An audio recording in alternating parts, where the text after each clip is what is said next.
My name is Bob Roberts. I'm a pastor. I am an evangelical pastor. I'm not an angry evangelical pastor. I'm a happy evangelical pastor. I'll disagree with you. I just won't get ugly about it. But you know, we need to get to a point in our country where we can disagree and not get angry with one another. At the end of the day, we're all Americans. Amen? We're all Americans. And if we could let that be the big circle that we draw everything around, then there's a lot of hope for what we do. And so when Bill was putting this together, they were talking about inviting different people, and obviously to have both Ambassador David Saperstein, who was the Ambassador for Religious Freedom under President Obama, and then Ambassador Samuel Brownback, who was the Ambassador for Religious Freedom under President Trump. To have them together would be a great opportunity. And not just to hear them because of their position and what they did, but how they get along and how they're friends. So, and they're very different in many different ways in their personality and everything else, but they love and respect one another. And I've had the privilege of traveling with them at different places, speaking with them at different things, from the Pope and the Vatican to different entities. They've worked together in the past, though they're different, and they work together today. And I'm grateful for that. Does anyone else in the room beside me get hungry for an America where we can disagree, but we can love one another and just value one another? That's all there is. That's where I want us to be. And so they just don't represent different viewpoints where they would strongly disagree with one another, but how they treat one another with respect. Two things, and we'll get started. Hello, Dr. Hunt. Two things, and we'll get started that come into play that stand out in my mind with both of them.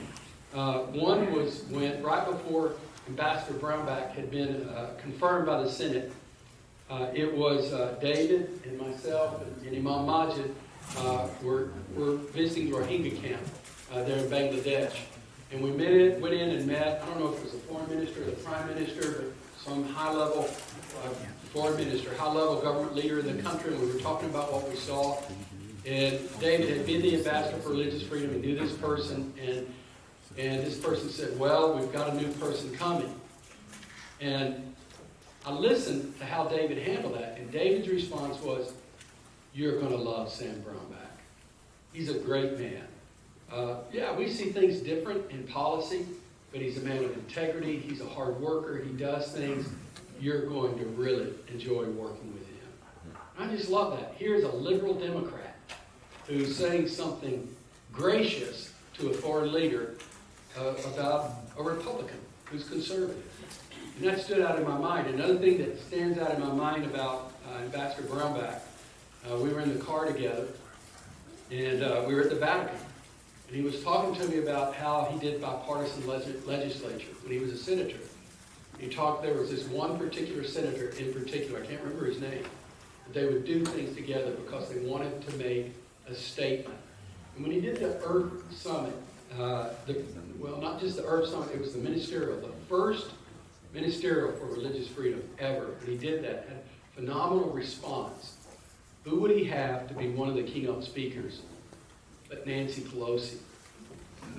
I would not have expected that in a million years. I thought, boy, that ain't going to fly. But he did. And what that said to me was, this is how we have to get along.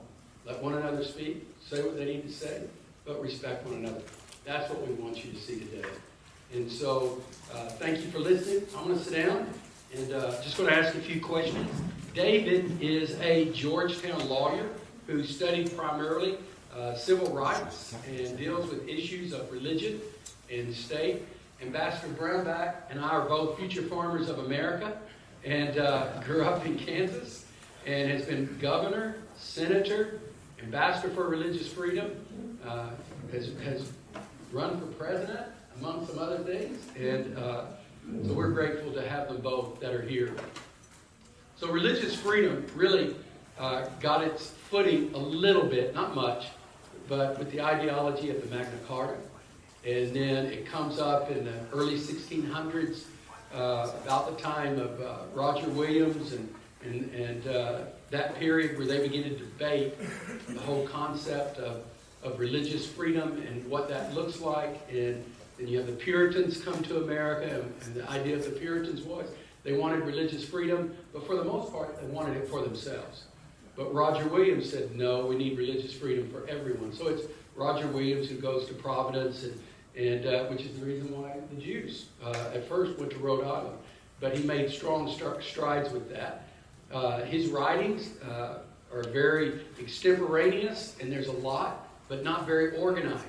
John Locke takes those writings, tightens them down, a good bit of them, and from that, Thomas Jefferson leans on John Locke, and we get to where we are today. But in 1998, something significant happened in religious freedom, and it's what they call the Earth Act. David, tell us a little bit about that, would you? How did we get the Earth Office in 1998? Why was it necessary, and what difference has it made? There have been some strange bedfellow coalitions after Oregon v. Smith was decided by the Supreme Court, sharply curtailing domestic free exercise of religion in the United States, and building on some of the relationships. So this left-to-right coalition that passed RFRA overwhelmingly in the Congress. Other entities began to really lift up the plight of religious persecution across the globe. And a number of senators and congresspersons decided that we had to do something about that. That of all of the basic human rights that America is often seen as the exemplar of affirming on the global scene, the one that by every country got the least attention was the focus of the international human rights organizations, Amnesty International, Human Rights Watch, got the least attention from regional human rights courts, got less attention from scholars who worked in the human rights field, was freedom of religion and the protection of almost always religious minorities who would be subject to persecution. And so in slightly different iterations, legislation was passed of the International Religious Freedom Act that created three major institutions. The first was the ambassadorship that would elevate this issue at the State Department. It was a great debate in the human rights world. Should it be a separate thing, or should it be integrated into the Human Rights Department? And that debate goes on in every country that's established their own effort to increase human rights. Don't favor human rights over other things. And we said, liberals like me, said, this is an affirmative action program. Again, this just isn't getting the protection by the structures that exist now. We need to do something to lift it up and bring it up to the level of other protections of human rights. So we did that by the ambassadorship, a fairly high-level appointment at the State Department, the creation of an independent watchdog entity called the U.S. Commission on International Religious Freedom, a 9-person commission. I was blessed to be the first chair of that commission, also very diverse, from a liberal like myself over to John Bolton. That was a pretty diverse group of folks there. In the annual report that I'll talk about later, that lists up the religious freedom situation in every nation across the world.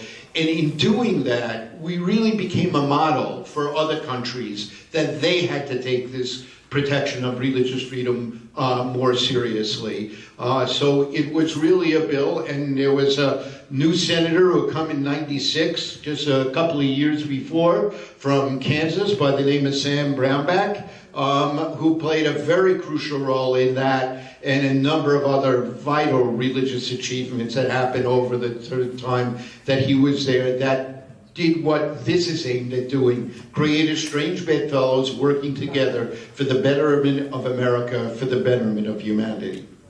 I am curious about this, if either one of you would know the answer to this. Bill Clinton started it. He's a Democrat. the first person to hold that office was Republican. He literally appointed a Republican, Bob Seifert.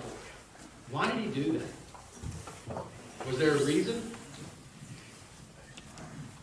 A couple of observations. First, unlike the divisiveness of the domestic scene, created by the tension between how to appropriately balance religious freedom claims with other civil rights claims, both principles of the most fundamental nature in American life. And this is played out in the last 20 some odd years in a way that has increasingly divided America. And that's what this conference is aimed at addressing. On the international scene, there really had been bipartisan cooperation. The bill passed absolutely overwhelmingly in both houses of Congress. It was adopted by everyone as being crucially important, although I will acknowledge the energy came more from the Republican side and the conservative side. But it was embraced in terms of the intellectual framework of it, and really the need for it and the basic principles of it all across the board. I think the second point is that presidents often think about Bill Clinton and Bill Cohen, appointed as the Secretary of Defense, a Republican, respected Republican senator from Maine. It is not uncommon that presidents want to say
will the Americans let this go? Because we're gonna crowd in on this stuff because this is the one thing that could stand up to government.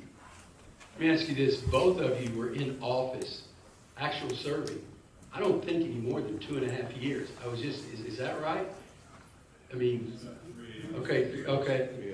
Here's the thing that amazes me. That office was there, it was getting organized, but the truth of the matter, both of you men took that office to a whole different level. And you really weren't there that long when you think about it. I mean, in a very real way, you both have come to define that office. I know what I think they were, but David, what would you say? Here are the top 2 things that we did during my tenure that pushed it forward. I took advantage of what I described before, the bipartisan cooperation that this issue has. It was passively there, I think, for our predecessors, but I conscientiously really worked very hard at nurturing that. So, for example, when I came in, we had, I think our program budget was about $2.5 million when I walked in the door. Our staff had shrunk under the person who preceded me at that time.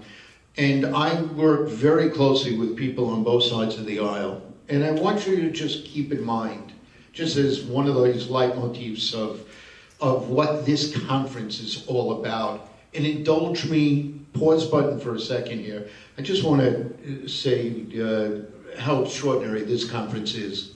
We need to have more of this across America. We really do. And I'm just awed by the quality of the speakers that you have at this conference. The legal speakers, the religious speakers, it really is remarkable. Just a shout out to Faith Commons, simply because I know it the best. And they're being honored tonight, and George, and the extraordinary vision of that, and my very respected colleague, Nancy Kasdan, being here is special. And I have to give, with all the legal powerhouses here, the fact that Judge Griffith's with us, who is such a formidable figure in the legal world. I hope everybody appreciates. And he came back here for a second year. I mean, if you want to compliment about something extraordinary here, I can't think of a more eloquent and compelling compliment. And I'm really humbled to be with him and with so many wonderful people here. But I really work with that bipartisan coalition. And in a couple of years I was there, our program money went from $2.5 million to about $25 million. It went up further under Sam, the staff. Altogether increased over 50% for us, Sam, and it built so many new programs. He really took it to new heights. The ministerial, engaging in now, these I'll corporate come to efforts. that. What were the 2 big things you did? Well, what would you say? That was it, really making use of that. And consider this, rather than going to a second one last word about that one. There isn't a single achievement that I can think of in America, I hope achievement defined by what would enjoy bipartisan support in this country. We're talking about the labor movement, the civil rights movement, the women's rights movement, the environmental efforts, the economic justice improvements in America. Not a single one in the 20th century happened except for a bipartisan coalition of decency on Capitol Hill. And we need that more than ever today, and it's what's falling apart. It represents a danger that America can be divided in ways that we may not easily be able to heal. And that makes what you're doing here so vitally important. I want to ask you about 2 questions. Number 1, the round table. What was that? You started the round table. No. Well, yes, the round table started actually even before I came in. It was nonprofit groups, NGO groups working in the area of international religious freedom and said, let's get together on a regular basis and talk of what's going on. And it grew during the time that I was there. but Ambassador Brownback actually handled it very differently than I did. He went as a regular, I went whenever I was invited. Every single time I was invited, I went there. He actually went almost to every meeting when he was in Washington. Both of us traveled enormously. In mine, 2+ years, I was in 35 nations in 82 cities across the globe on behalf of the United States efforts for international religious freedom. He nurtured this roundtable and helped give it the energy and direction and access to almost triple it in size from where it was when he walked in the door, and has continued to nurture it now into a global phenomenon in his work since his term. So tell us about that, Sam. It has grown massively. What is it? How did you grow it like you did? And now it is global. Yeah, and I think finally people started recognizing the real problem here. Almost every major genocide over the last 100 years is of a religious minority. And we never tied them together previously. You can start with the Jewish Holocaust, just in this unfathomable situation. This is a religious minority. You can go to now the Uyghurs in Western China is a Muslim minority category. And go prior to them to the Tibetan Buddhist, who we haven't classified as a genocide, but it is. It is a religious minority. The Chinese communists loathe the Dalai Lama. They hate this man because he threatens them. You can go to the Rohingya in Burma. This is a Muslim minority in a Buddhist country. And you can even look to our own checkered past here towards the LDS Church and things that happened to them, or Catholics here, or Jews. I mean, you know, we're not perfect, and I never. I'm a proud American, but I mean, we got our faults too. It's religious minorities. That's who takes it all the time. So if you're going to stop genocide in the world, you got to have religious freedom. You got to protect everybody's right to practice their faith. So what I thought the big thing that we actually got started was a global grassroots movement for religious freedom. And it's religious freedom for everybody, everywhere, all the time. You can't exclude any group. You can't say it's just for this religion or that one. It's got to be everybody. But with that, it'll work. And now, and here's kind of the good sauce that I think is coming, you're starting to really see the Muslim countries in the world, the Sunni Muslim countries, at the leadership level, they're starting to open up to this truth. Because they've had, for decades now, just this: if you're not a Sunni Muslim, substantial portions of their society, we're willing to exclude you or kill you. And we'll do it. And they'd either just kind of look the other way, or it'd just happen. Well, they're looking at it going, with the future of oil being more questioning, we've got to open these countries up to be able to, we can't just kill anybody if they don't agree with us. And at the leadership level, they're starting to drive this more equal citizenship. Now, it's not everywhere, it's not everybody, but I'm pretty bullish that you're going to start seeing the world community look at this saying, you know, religious freedom, where you guarantee everybody's right to practice their faith, is going to be one of the key factors of whether or not you can have a global open society. This is going to be the toughest piece of it, honestly. Because these are also the things, you can use religion for peace, you can use religion for war. And we've used it a lot of times for war. But peace is harder. But we can do it. And that's what I think is just so really optimistic about what we can do. And also is a great potential for peril. Yeah, it is true. And consider, in terms of what Ambassador Brownback just said, what America's contribution to the ideas that he is talking about has been. Before America, the rights that you had were rights that came to you by dint of your membership in some group or religious community, in a economic class, a political, the role of the status of citizen in ancient Athens. We were a minority of the population in ancient Athens. But the rights you had came from your membership in a group. And the state was the important thing. You served the state. The revolutionary ideas of America would have flipped the relationship of the state and the individual on its head, to argue that the rights we have come from within. We are endowed by our Creator with certain unalienable rights, and all the rights enshrined in our Bill of Rights. And to assert that the role of the state, was not to create those rights, but to recognize and protect those rights.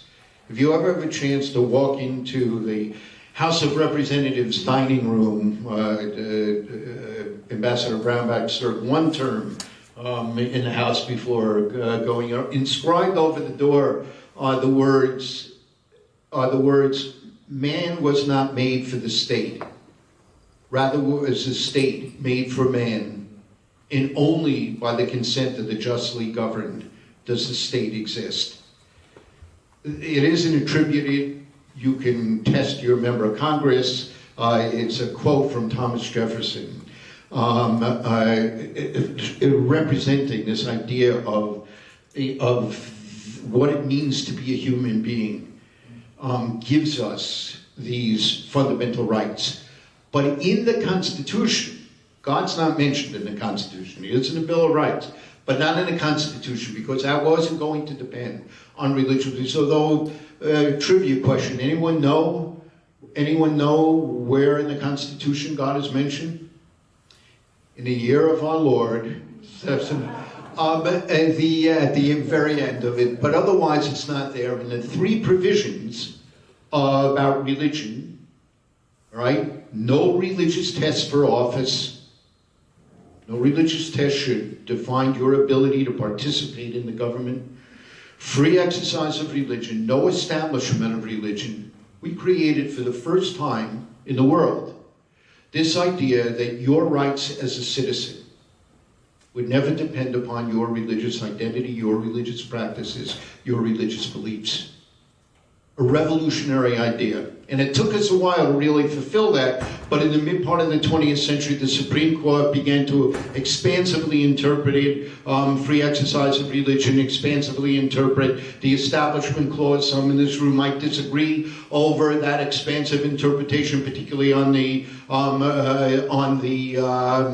Establishment Clause side, but that's what happened. And that dream was really fulfilled in a very significant way in America. It was at exactly that point that the Universal Declaration of Human Rights was being written, and still at the high watermark of this, that the International Covenant of Civil and Political Rights, these international documents infused by America's interpretation of what freedom of religion meant, that guarantees you had the right to live in accordance with your religious conscience, so long as your rights did not infringe upon anyone else's. You had the right to choose your religion, change your religion, to practice religion you want, so long as your rights did not infringe upon anyone else's. That was an extraordinary gift. And that remains on the legal effort still a test for international religious freedom. Nobody's rights as a citizen should ever depend on their religious identity, their religious practices, their peaceful religious practices, their religious beliefs. And that is one of America's greatest contributions in terms of the history of the world.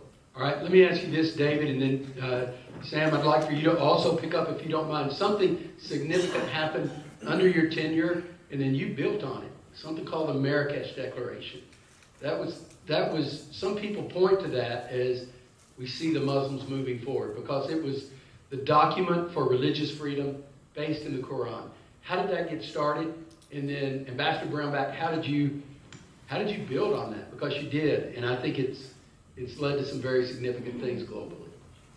Well, the current ambassador, Rashad Hussain, actually played a very important role. He was at that time the special envoy to the OIC, the Organization of Islamic Cooperation, 56 Muslim majority nations across the globe. They all Muslim majority, or some just have significant Muslim populations, I forget. Yeah, but it includes all the Muslim majority countries across the globe. And he helped nurture the application of the intellectual thought of a very remarkable figure, Sheikh bin Baya, who offered a very open, tolerant expression of Islam. In particular, what is the obligation of, in authentic Islamic sources, to treat religious minorities, non-Sunni minorities? And just historically, you should keep in mind that religious groups, let me just talk about Jews. In the main, Jews did better under Muslim rule. Even though Jews and Christians were very clearly, dhimmi, were second-class citizens, but they did better under Muslim rule than they did under Christian rule. It doesn't mean that there weren't more places where Christians actually defended Jews than our images are, but in general, that was true. He took this core ideas of the Islamic faith and put it into a formal declaration and got leading scholars all across the globe to decide at a conference in Marrakesh in Morocco that had its own long tradition of religious tolerance. It captured the attention of the world. And then the question was, how do you get traction and actually do something about it? And that's where Ambassador Brownback comes in. So. And so they started implementing it. It's one thing to say highbrow statements. It's another thing for the person on the street to experience religious freedom. And so that they've started pushing this. I think the Emiratis have probably led the pack on this. They did something that has never happened in the history of Christendom. The Pope was invited to speak on the Arabian Peninsula. He went into UAE and spoke there, and I can sit in Kansas and look at that and go, so. But you go to the Middle East and you go, this is a huge deal. And then just last year, David and I were both at an event in Saudi Arabia, where the head of the World Muslim League ushered into the room on TV camera the head of the Greek Orthodox Church, which is the first among equal the patriarchs of the Orthodox Church, with his cross on, with the camera showing, with the head of the World Muslim League walking him into the room in Saudi Arabia. Now, I can kind of sit and go, I could explain that to my wife or kids, and they go, Dad, I don't know why you get so fired up about these things. But, some of you that have dealt a lot internationally go, this is a big deal, dude. I mean, this is basically the home of Islam saying Christians can walk here. If I could do a backflip, I'd have done it there, because that's the opening that's taking place. It's also, for Christian, this is the highest time of Christian persecution in the history of Christendom. Never seen more Christians persecuted than happening right now. Never seen more of them killed in places. And then you can see this grappling at the governmental level of governments that really don't want to deal with religion. Government, I'd say it's State Department, David might have a different opinion, but they really don't like religion. It just gets in the way of good diplomacy. But you're not going to get anything done unless you deal with religion. So that's why, to me, the Abrahamic Accords is a fabulous way to go. Acknowledge the religions, and you move towards peace in the Middle East. Have the religious leaders engaged on these things. Without the Abraham Accords, without the Marrakesh, do you think we would see the progress that's being made right now in the Middle East? Or was that signs it was taking? How do you read all that? I take it as signs as building, that you guys like what you were doing. Bob goes around the world and does these pastor and imams gatherings where they get to know each other. It's all, in our faith, we're called to love God with all our heart, mind, soul, and flesh, and our neighbor as ourselves. And our standard in religious freedom has generally been tolerance. Well, as a friend of mine pointed out, that's not God's standard. Tolerance, I can tolerate you today and tomorrow be willing to kill you. But if I respect and love you, I've got a relationship here now. And that's where I think really what we've started to see is some of these relationship buildings moving to it. You've seen smoke coming, and now we see a little open fire starting. So Good fire.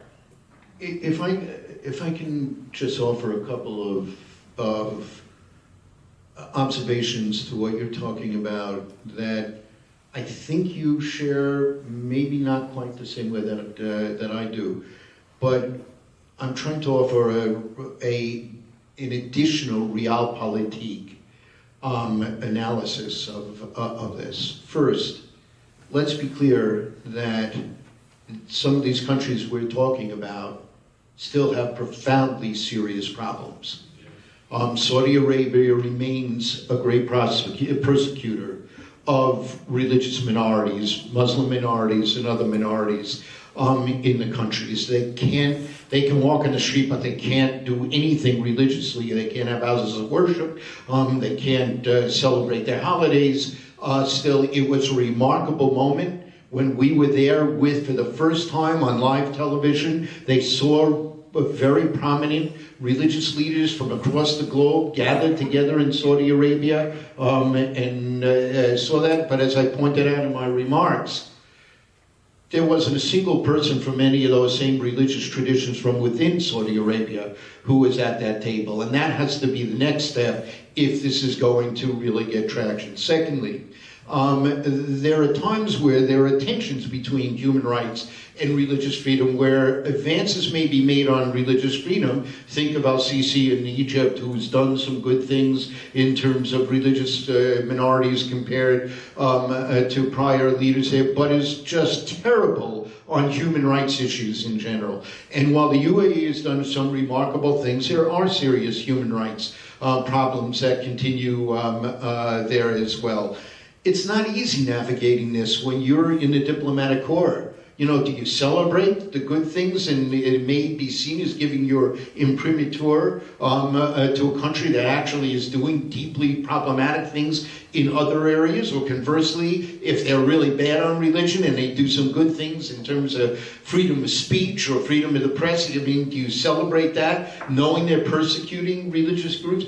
These are real-life things that we have to deal with all the time. And they can be very, very challenging in terms of trying to figure out what is the most effective way of doing it. And very often when we go to help the, quote, moderate religious forces, and they're trying to win the hearts and minds of people in the street, our embrace, whether the our is America's embrace, or Western Europe, democratic countries' embrace, or Christian embrace of Muslim minorities, or Muslim embrace of Hindus, or some, is often used by the very people we're trying to isolate as extremists to delegitimize the people who we've thrown our support for, saying, see, they're agents of the U.S., they're agents of Western secularism, they're agents of Christian evangelicalism, evangelizing and conversion efforts,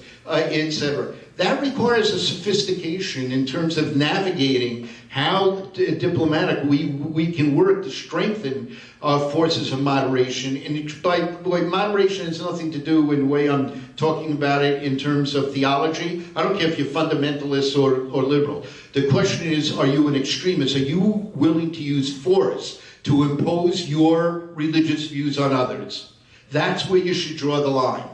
So long as you let people make their own decision, even if you're fundamentalist, here you're within the moderate category of how I'm using that term. And, trying to figure out how to help those people, those segments of those communities without delegitimizing them at the same time is a central challenge for effective diplomacy. One other thing, Ambassador Brownback, I wanted to ask you about your tenure. You did something that was profound that also pushed things globally. I would say to a new level. You did a ministerial. You did 2 ministerials. What were those? Why did you do them? And why do you think they've been so impactful? Ministerial is where you bring together foreign ministers from around the world on a topic. And there had never been one before on religious freedom. And we did two of them. Secretary Pompeo, their Vice President Pence came as a part of it. In one of them, we had a group meeting with President Trump, people persecuted meeting with President Trump, and that one got out of hand. But I mean, this is a sidebar, but it's kind of funny because this is the way Donald Trump operates. I've been in the Oval Office, I've been with presidents before. Everything is staged and choreographed. I mean, it is just, okay, this person enters at this time, this person leaves then, and all presidents are used to being handled. Okay, these are handleable people. You move him here, you move him over there, well, President Trump's not used to being handled, and he's not handleable very well. And I say that as a loyal Republican. So we bring these 15 people in that have been persecuted for their faith around the world, and there's Buddhists and Muslims and Christians and all. And so they're around him, they're taking a picture of the president, we take the picture with the president, and then the president says, well, why don't we bring the press on in? And I'm kind of going, wait a minute, you don't know what these people are going to say that are right here behind you. But I'm kind of going, well, I mean, it's his show.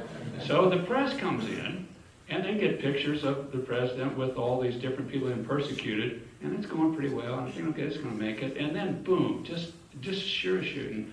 The lady from Tibet pipes up and says, Mr. President, the Tibetans are being persecuted by the Chinese. And the cameras are all right. I mean, they're on that. And I'm sitting there going, I know right now in Beijing, people's heads are blowing up. But what is this Tibetan lady doing in the Oval Office saying this to the President of the United States? And then, well, of course, it's popcorn then. She says that, and then the lady that got persecuted in Eritrea pops up over here, and then the lady from Bangladesh says, this is what happened to me, and the press on each of it, and the president's going, yeah, okay, yeah. And then I go to step in thinking, okay, we've done enough damage here today. Mr. President, you got a helicopter to catch? And he goes, no, I want to hear some more.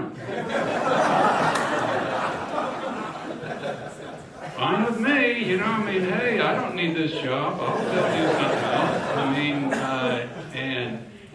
else. And of course, the lady from Bangladesh has not been able to go home since, because she became an instant phenomenon in Bangladesh of her bagging on the Bangladesh government. Her family was run out. It was terrible for her. But I mean, she said true. She was a Hindu lady in a Muslim country, and they were being persecuted. And everybody else survived. I survived, but I just thought afterwards, either this either went great or it will never happen again. And anyway, that was a long story. So let's do this. We've got 3 minutes.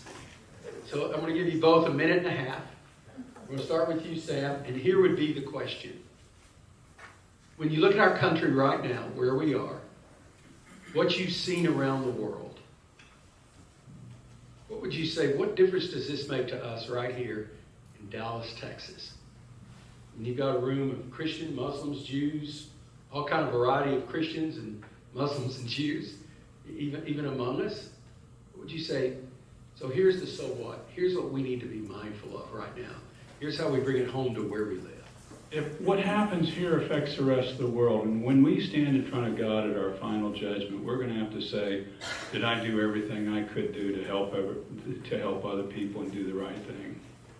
I don't know if we realize how privileged we are and what a responsibility that privilege carries with it.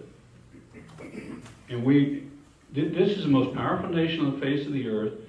Everybody else watches here. And if you want to, you don't have to do a darn thing, and you can go home and eat bonbons all day, and then you can do that.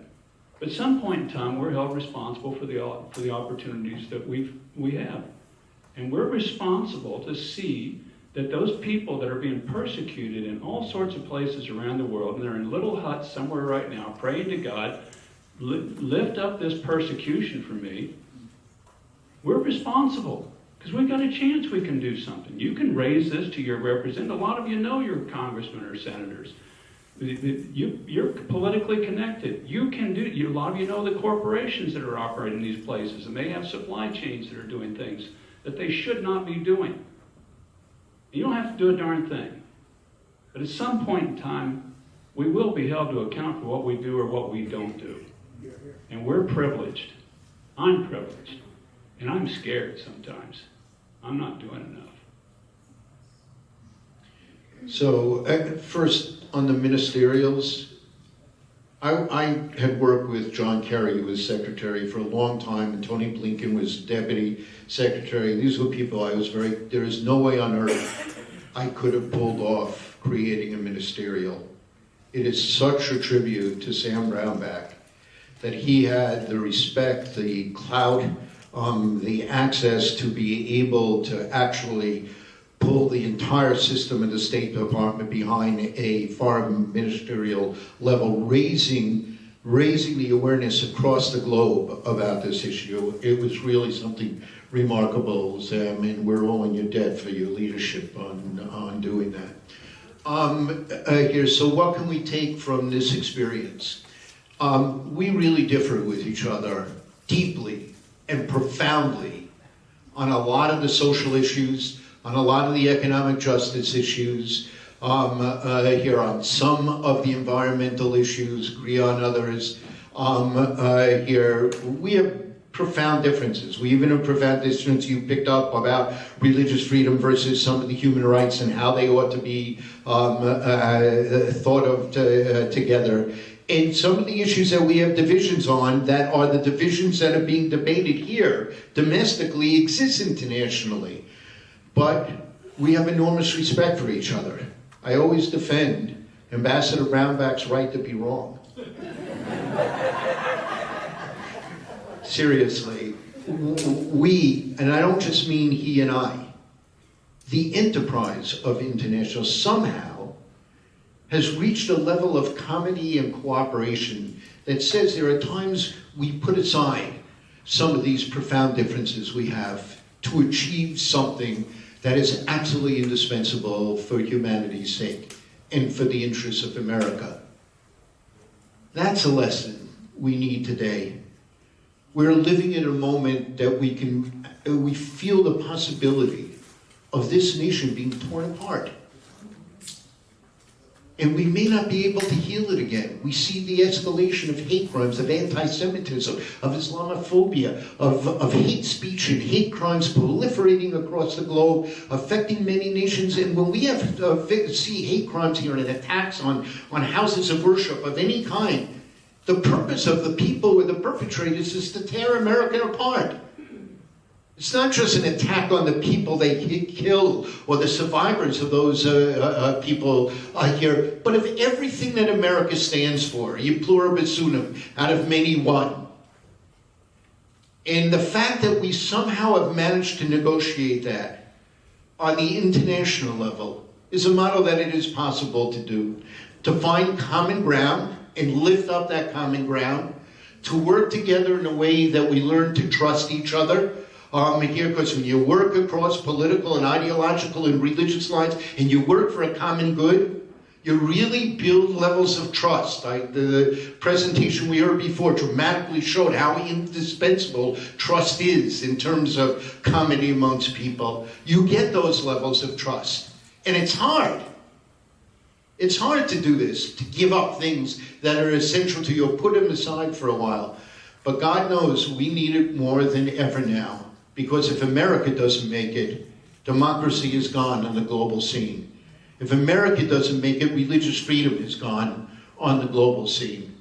If America doesn't make it, human rights is gone on the global scene. Freedom House tells us from the end of World War II to 2006, wars and revolutions might change, but the midpoint of the growth of democracy and human rights was unbroken all the way until 2006. And from 2006 to today, that midpoint is reversed across the globe with the growth of autocracy all across the globe and the strains about democracy. So if ever there was such a time as this, for this kind of conference to take place, to say that what we're able to achieve on the international level is needed domestically more than ever today, it is this moment of time. So go forward with courage, because yours is an awesome agenda here to find common ground on these issues. And I hope that you will be successful in everything that you're trying to do. Thank you.